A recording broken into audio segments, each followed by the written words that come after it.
Christensen, President of Protect Our Defenders. Thank you, Senator Gillibrand. This is an momentous occasion for survivors across this country who serve the military every day and make huge sacrifices to protect our country. Survivor community and advocates are going to be eternally grateful to Senator Gillibrand, who's been tireless in her passion to make sure this needed reform has taken place. We also are very thankful to Senator Ernst. I believe her voice and vote is what is going to make sure this passes. Every year, the generals and admirals come before Congress and tell Congress that sexual assault is a cancer in the force, and they're absolutely right. This is a readiness issue. This is a force protection issue. This is an issue that drives out thousands of good men and women every year who want to serve this country. So Protect Our Defenders is eternally grateful to Senator Gillibrand, eternally grateful to Senator Kelly.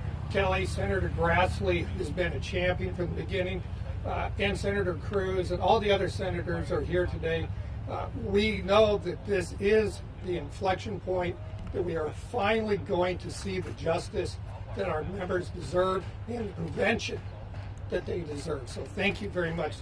Now I'm going to turn over to Amy Marsh, who is a survivor of military sexual assault. Thank you for inviting me to speak here today. My name is Amy Marsh, and I am a military spouse. I am also one of the countless survivors of military sexual assault who would have had a better chance of seeing justice if someone outside of the chain of command had decided whether to prosecute my case. Like so many other survivors, I made the tremendously difficult decision to report what happened to me because I knew that it was necessary to stop predators from victimizing even more servicemen and women.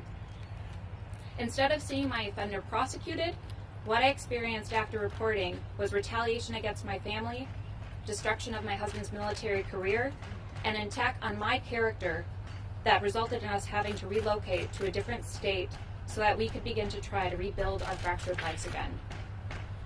I'm sure this account sounds all too familiar for others like me. The retaliation became more severe because I was an advocate for myself when it became clear that the military was not interested in bringing my assailant to justice. Instead, they answered with victim blaming and attempted to sweep what had happened to me under the rug.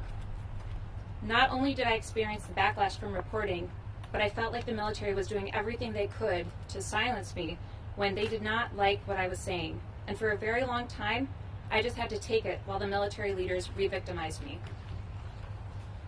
Well, I'm glad to say today that I don't have to be silent anymore. The Military Justice Improvement and Increased Prevention Act will help ensure that no more survivors or military families will have to go through what my husband and I went through. Sunlight is the best disinfectant, and events like today shine bright on the scourge of military sexual assault. I fully understand and appreciate that these cases are difficult for the government to prosecute, and that my assailant might have been acquitted if my case moved forward. But had a trained, independent senior military prosecutor reviewed the facts of my case, I might have had a shot at sharing my side of the story in the court of law, letting a judge or a jury make the decision instead of a commander. My belief is that our armed forces cannot shy away from what is right. Doing the right thing, especially when it is difficult, is the cornerstone of an integrity, a core value that my assailant betrayed the night he violated me, and that the military ignored when handling the fallout.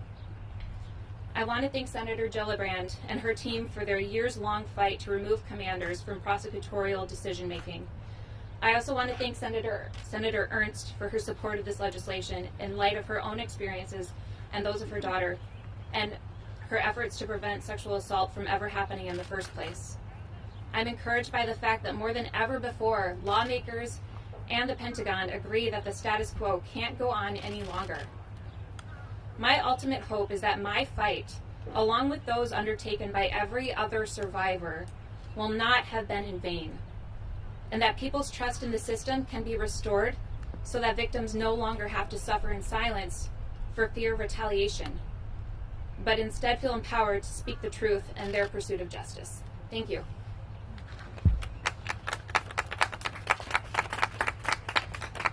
thank you, Amy, for your unbelievably powerful testimony about what happened to you and why these reforms are so necessary. I also want to thank Don Christensen, who has labored as the president of Protect Our Defenders to represent men and women from the armed services in their pursuit of justice. Both of their voices truly make a difference. We will also hear from the president of the Iraq and Afghanistan Veteran Association, Tom Porter, in a few moments. I really want to thank Senator Grassley. He has been, as chairman and ranking on the Judiciary Committee, fundamental to this entire process over the last 8 years. He was the earliest Republican lead who was willing from the beginning to take on the status quo and to demand justice for our service members, to build a military justice system that is worthy of the sacrifice. And we would not be here without his steadfast support over these last 8 years. I want to thank Senator Ernst, not only for sharing her own experiences as a commander in the military, but sharing the experiences of her daughter as a student at West Point and as an advocate for the men and women who serve in this military. She knows all too well the challenges while being deployed. She knows the challenges of what it's like to be a commander, and she knows that this system is fundamentally broken. So her leadership today is extremely meaningful because this is the only Republican woman service member, veteran, who has had active duty and combat. She understands what's at stake. I also want to recognize our other new co-sponsors. I want to thank Mark Kelly, also having served and been a commander. He understands what's at stake and why this reform will make the military the strongest in the world when it comes to prosecuting these cases. And I want to thank our other stalwarts who have been here from the beginning. I want to recognize Ted Cruz. I want to recognize Rand Paul. I want to recognize Senator Dick Blumenthal and Mazie Hirono and the countless other senators who have been in the trenches on this issue from the beginning. This new coalition will make the difference of passing this legislation. I am certain of it. We also have the 2 women combat veterans in the Senate on this bill. Having Joni also with Tammy Duckworth, again, shows the strength and collaboration of all who are behind this reform. So let me just tell you a little details about the bill. Sexual assault in the military is an epidemic. It has been for a very long time. The military has been keeping track of the numbers in very considerable detail since 2010. The most recent report from the Department of Defense found that almost 20,000, or estimated that almost 21,000 service members were sexually assaulted in 2018. That number tells us that it makes them more likely to be sexually assaulted by a fellow service member than be shot by the enemy at war. This same report also revealed a record low rate of conviction. It's clear that this system is not working. We cannot have good order and discipline when crimes like these are occurring within our ranks and when the culture on base is one not of justice, but of retaliation. I have heard from so many survivors like Amy, who bravely came forward in search of justice, only to have their cases outright declined and then face more harassment and retaliation because she came forward. The most recent Pentagon survey found that 2 in 3 survivors reported retaliation because they reported a crime against themselves. It's simply unacceptable. We owe it to our service members to do more to prevent these crimes and to properly prosecute them when they occur. Now is the time for our legislation, the Military Justice Improvement and Increasing Prevention Act. Our bill will require the military to take steps to help prevent the occurrences of serious crimes like sexual assault by improving things like the physical security of our military installations, increasing the training and education on military sexual assault, not just for the service members, but also for the commanders. This bill will also ensure that when these crimes are committed, justice is delivered. It does so by taking the same approach to these cases that the military takes in most every other area of operation. It puts highly technical, difficult work in the hands of those who have the most expertise to know how to complete that mission. We need trained specialists. This is a bipartisan and common sense reform that removes the decision of whether to prosecute serious crimes to trained, independent military prosecutors, while misdemeanors and uniquely military crimes stay exactly where they are, within the chain of command. By moving this work off the commander's plate, it will empower the command to focus on mission-critical issues, rebuilding the trust among their ranks, and building the military readiness that is required. Our legislation also ensures that the Department of Defense helps those specialists, like criminal investigators and military prosecutors, to develop the high level of skills that they will need to properly handle these cases, conduct investigations, and make sure that justice is done. Our service members and our survivors deserve nothing less. As you can see from the group of senators gathered here today, this legislation is not partisan and it is not political. It's simply doing the right thing for our service members who do so much for us. I would now like to introduce Senator Grassley, who has been a vision and a leader on this issue from the very beginning. Senator Grassley. Thank you, Senator Gillibrand. She is our leader. I try to help. 8 years have come and not gone. Time has arrived for this legislation. I congratulate you, Senator Gillibrand. Without your hard work and consistency, it looks like we're going to have success this year. And I think an old adage that I use, I don't know whether it's mine or somebody else's adage, but if you're right, eventually you win out in the Congress of the United States, and this is a perfect example of your hard work paying off. Maybe longer than it should have, but paying off now. Sexual assault cannot be tolerated any place, but particularly in the military. We've had Department of Defense promises each time the Gillibrand bill's been tried to be brought up before, promises that they were going to take some actions that would change things so this legislation would not be necessary. But that promise was never delivered on. In fact, statistics would prove just the opposite. People who are sexually assaulted should not face retaliation for that, and particularly when the perpetrators get off or don't suffer very much. So we must get the prosecution out of the hands of the chain of command. That's the only way that justice is going to be done. Let me finish with this. The military, each branch, espouses values of personal responsibility and accountability.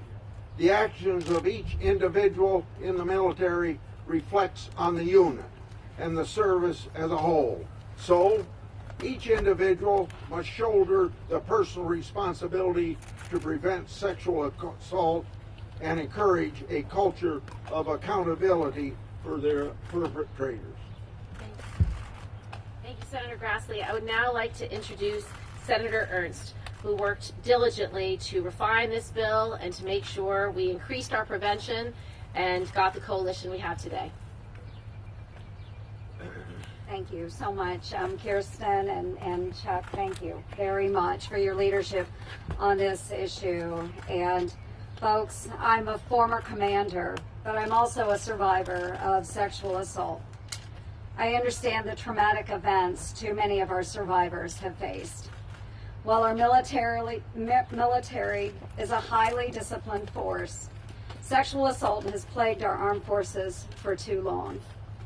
I spent my first term in the Senate working to get laws in place. Kirsten was a partner on many of those to help improve how we prosecute sexual crimes in the military, bolstering our prevention programs and equipping our future leaders at military academies. When Senator Gillibrand approached me about working with her again this year, as she does every single year, every single year, believe me. She keeps a whiteboard, right? Yes, I have it. Okay. We decided to take a fresh look at her original bill and how we might tighten the language and improve it. And that's how we reached the Military Justice Improvement and Increasing Prevention Act. Our bipartisan bill still makes modifications to the way that officers handle sexual assault cases by having a military prosecutor decide whether a case should be prosecuted, but we work together to tighten the language to ensure that commanders still know what's going on in their units and are able to keep good order and discipline. One key component that we've focused a lot on, and I've paid particular attention to this in the past, is prevention. And we've added a lot of tools in this area. By the time we have a survivor and a perpetrator, we have failed. From 2004 to 2019, Congress enacted 249 statutory requirements related to sexual assault response and prevention, but only 9% of those were focused on prevention. The new bill increases prevention-focused training and education from the very highest levels to the lowest cadets in our academies and ROTC programs, officers and enlisted. The Military Justice Improvement and Increasing Prevention Act is an example of how Republicans and Democrats, thank you all so much, thank you, our veterans and those that are not veterans, folks with very different viewpoints and backgrounds can wind up working together to improve the system. I want to thank my dear friend and fellow Iowan, Senator Grassley, for being a long time and steadfast supporter of these efforts. Thank you, Chuck, and we think it is going to come to fruition. This bill will take steps towards preventing and reducing those heart-wrenching crimes to help ensure survivors are treated with the dignity, the respect, and the justice that they so deserve. Thank you, Kirsten. Our next speaker is Senator Blumenthal, who is also on the Armed Services Committee and has been working on this legislation for the past 8 years. First, my thanks to Senator Gillibrand. When Senator Ernst says that Senator Gillibrand has come to this issue every single year, it's not that she's introduced legislation. She has been absolutely relentless, tireless, and I've sat with her when she's gone over the list of colleagues. She can give a very blunt assessment of who is where and who will do what. And I think the kind of array we have here, the really bipartisan leadership that we have, is a tribute to her. But I really want to thank every single one of my colleagues for being here today. Let me be very blunt. I question the Secretary of Defense about this topic.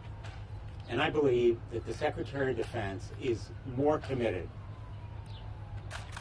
or as committed as any Secretary of Defense who has come before us. But I've asked every single Secretary of Defense about this issue, and every one of them has committed to solve the problem. And yet, since 2013, the number of reported sexual assaults has doubled, and the numbers of convictions have been halved. So it's not working. Sometimes a law is necessary. Sometimes a new law is absolutely vital. And the emphasis on prevention is critical. I welcome that emphasis on more physical security on our installation. But for me as a prosecutor, the most effective deterrent is punishment. The most effective way to discourage sexual assault is to make the assaulter pay, and pay big time. And the only way that's going to happen is through prosecution outside the chain of command for the most serious crime. That's been our principle from the very, very beginning, and the sad, unfortunate, tragic experience of non-prosecution within the military simply affirms the need for this reform. As much as I like and trust and respect Secretary Austin, this law is necessary now, and it is important not just as a matter of equity and fairness, it's vital to our national security.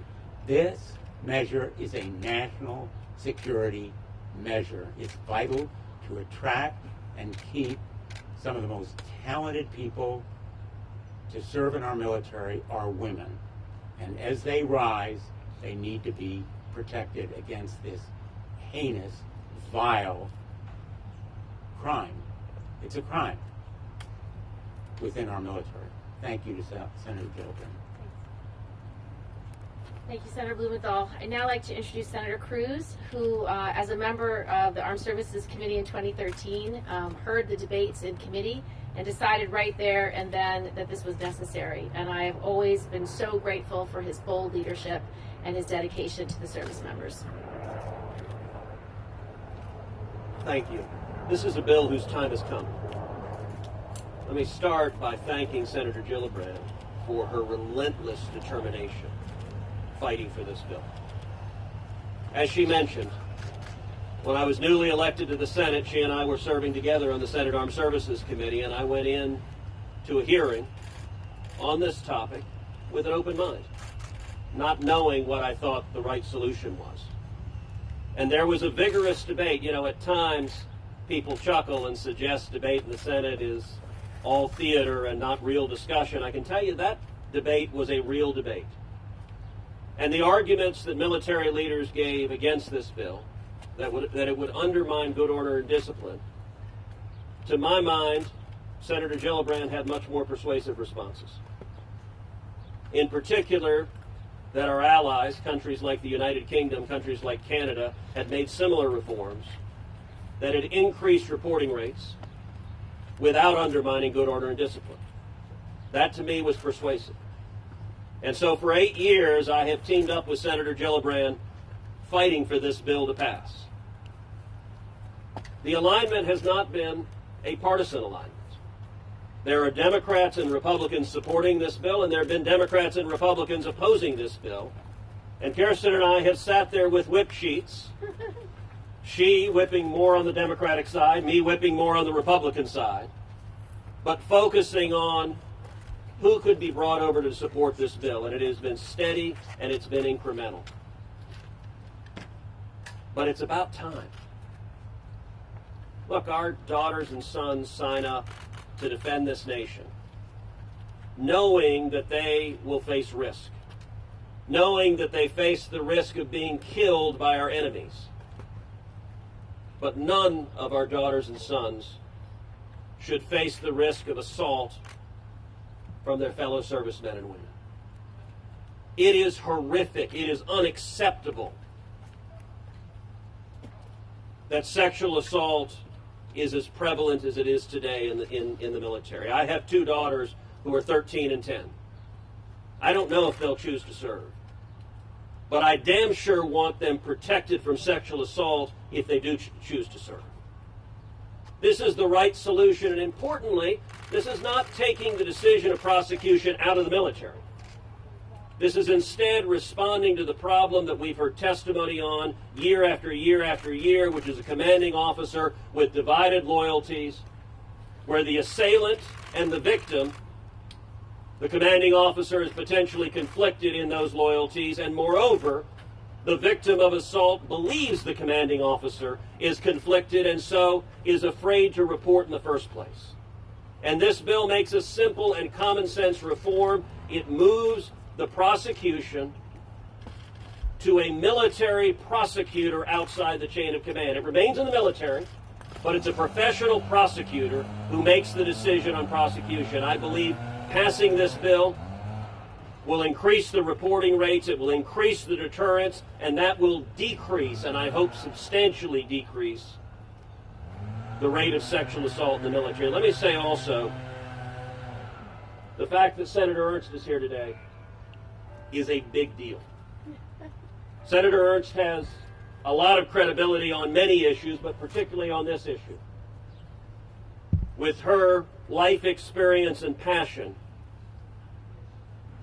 Senator Ernst coming today, I believe, changes the balance on this bill, changes the momentum on this bill.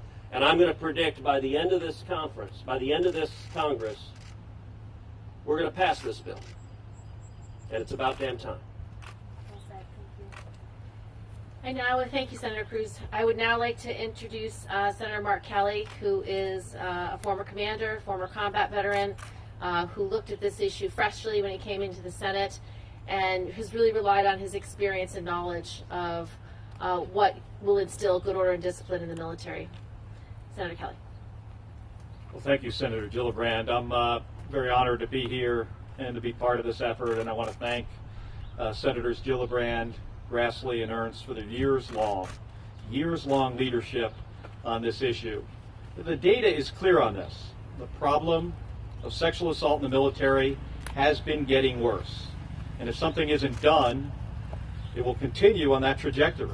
And as somebody who served in the United States Navy for 25 years on active duty, I believe that we owe it to our service members to address this issue head on. Let me be clear about this. This is going to make our military stronger, more capable. This kind of equality was needed for such a long time, and it's great to be part of this today.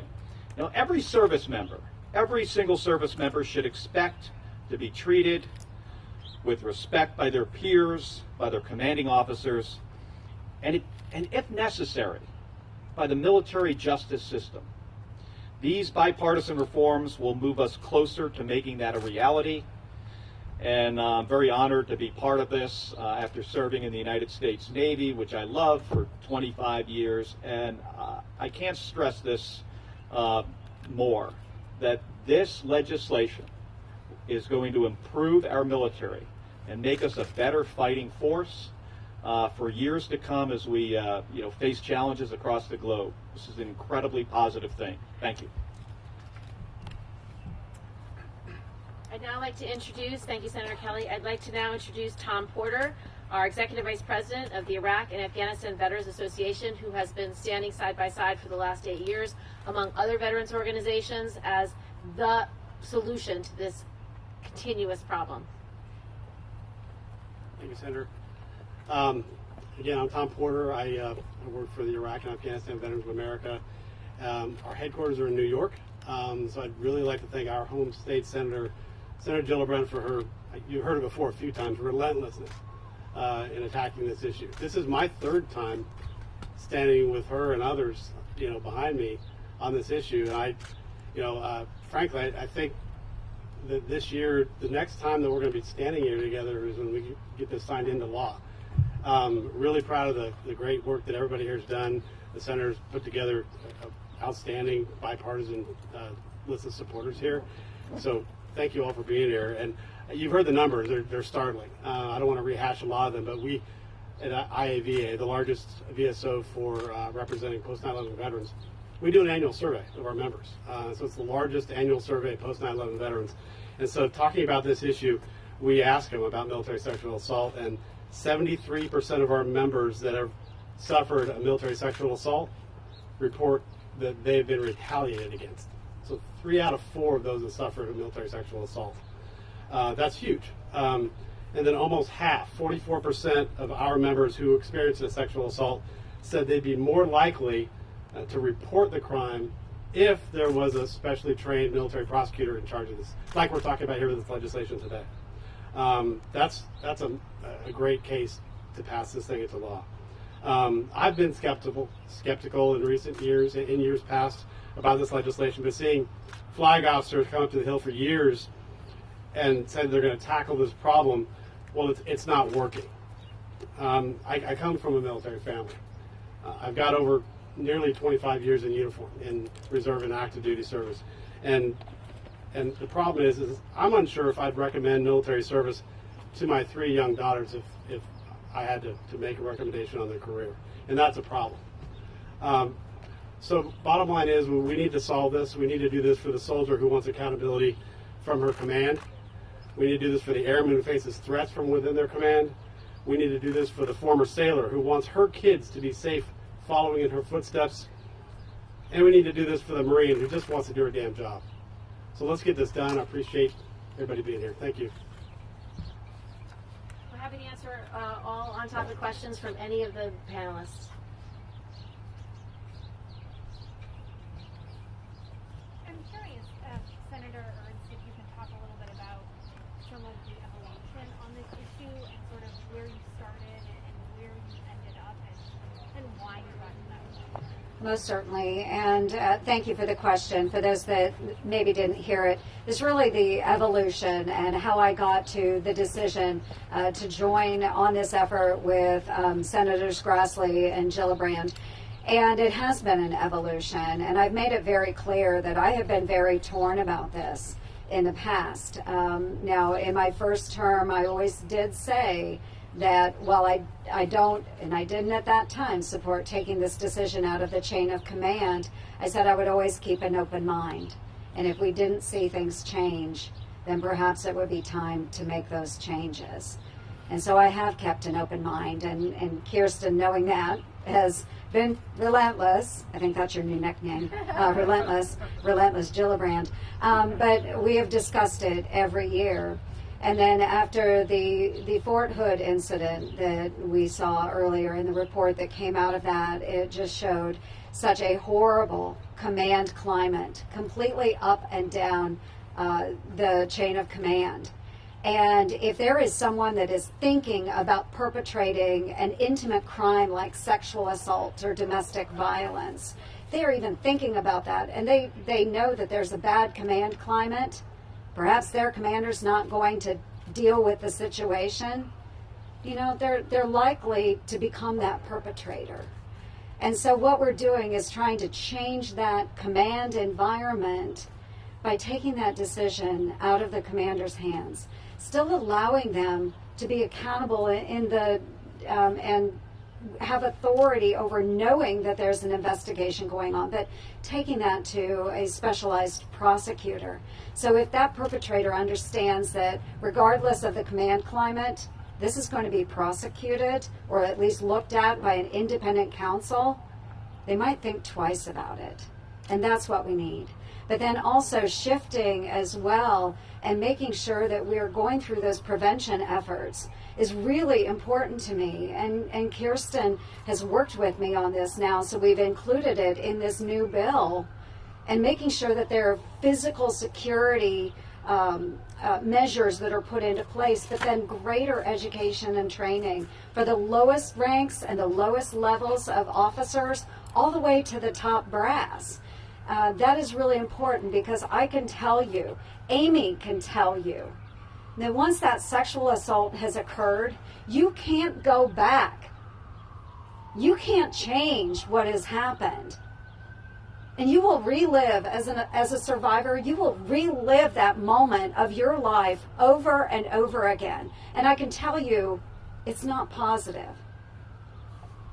So fact of the matter is, if we can stop a sexual assault from occurring, that's exactly where we need to focus a lot of our efforts. Because I guarantee Amy and I would have a much more positive outlook on life and relationships if that sexual assault had never occurred. Thank you. Hi, with the Wall Street Journal. I was wondering if you could address, there's been some reporting that the Pentagon Commission will recommend at least taking sexual assault and harassment out of the chain of command, but your bill would go farther, right? It would look at all types of serious crime, including murder and manslaughter and things like that. Are you guys open to a narrower compromise with the administration, or do you think it needs to be complete, all serious crimes? And can you explain where you are on that? Experts agree, all military justice experts agree, that you have to treat all serious crimes the same. Because if you just pull out one serious crime, not only does that invite mischief of just not charging that crime, but also it risks demonizing and marginalizing survivors because they have some special court to go to. we know that our allies, they chose a bright line as well because they wanted to improve their military justice systems. Many of these nations did it for defendants' rights. For example, the UK, when they decided to take all serious crimes out of the chain of command, it was because of a murder trial. And the accused believed that the commander already believed he was guilty. Now, commanders get the right to choose the judge, the jury, the prosecutor, and the defense counsel. So imagine you have been accused of something that could put you away for the rest of your life, and the decision maker is already biased. You have no civil liberties. So they decided for civil liberties and defendants' rights that service members deserve unbiased, professional decision making when it comes to serious crimes. It would harm the military justice system to only take it out for sexual assault. It would not help it. You need a bright line, and you need the professionalism of a trained military prosecutor to judge on all serious crimes. We did limit it, however. We limited it to all serious crimes, excluding all military crimes. So going AWOL, not following a direct order, those are things that commanders are uniquely qualified to keep and maintain. Second, if the prosecutor decides not to prosecute a case, it will return to the commander, where the commander can then use his other authority, which is non-judicial punishment, which typically is what he uses today in sexual assault cases.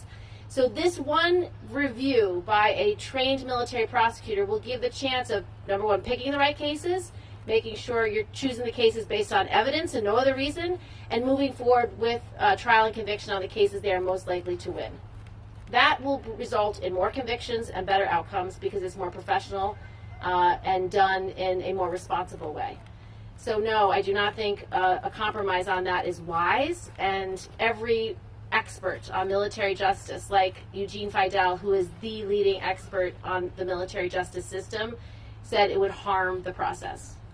And I'd like to call up Don Christensen to also give his perspective on that answer. He served as the JAG who prosecuted cases and defended cases and helped us write this legislation. So Don, can you speak to your military experience? Yeah, thank you, Senator Gillibrand. I agree 100%. This is something that should include all felonies that are not military unique offenses. You raised the specter of challenges in the appellate court if you have a special court that's dealing just with sex offenses. You raised the challenge that people are going to look at that court as something different. So within the juries or the juror members, will they view a sex assault case different than they would a murder? And the problems that we have with sex assault and commanders making decisions also exist for child abuse, child sexual abuse, child pornography, murder. The law is complex. There's a reason we go to law school. There's a reason that the ABA requires in the civilian world that prosecutors be attorneys. Is because we understand what the law is and what the facts are. So I 100% agree that the right solution in this is to have all non-military unique offenses in one court system. Basil John with Nexstar. Senator Gillibrand, it's taken you a couple of years to finally get a lot of support behind this bill. You talked to me about the experience of gathering that support. You've gotten a decent amount from Republicans, but there were also some Democratic senators who were hesitant about supporting the bill over the past few years. Yeah, so what I typically do is keep a survey of what's happening with sexual assault in the military. Every couple of years, I author a report where I would review all sexual assault cases from the four largest bases, one for each service. And I review all the cases and see how were they decided, were they decided well, what can I learn from these actual cases, and I issued a report and gave that report to my colleagues when I met with them every year about this issue. Several of my Democratic colleagues said early on, look, we're putting in place a lot of reforms, because there's been about a dozen panels on this, and the last several have given recommendations.